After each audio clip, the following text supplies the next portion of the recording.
7. Ayan, lumabas muna kami, 7 ng gabi.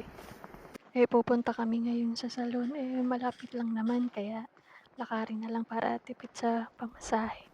Kahit may snow, nakaka-enjoy maglakad kasi first time experience dito sa Amerika ganitong weather. Habang naglalakad kami ni Baby, papakita ko sa inyo yung mga dinadaanan namin. Simpleng lakad pero gusto ko lang i-share yung buhay namin dito sa Amerika. Lalakad kami sa snow. Dush, dush, dush. Ang lalim.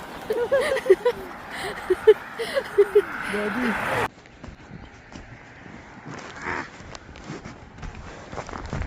Ayan, nalubog kami sa snow, pero enjoy. Grabe yung snow dito, parang andali pero ang hirap palang lakaran.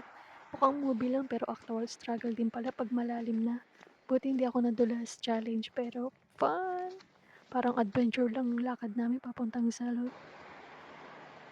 Andito na kami sa salon. Tingnan niyo naman yung mga mukha namin. Namula na sa sobrang lamig. Worth it naman yung lakad kahit may snow. Thank you po sa pagsama tonight at sa panonood ng Simpleng Buhay America vlog namin.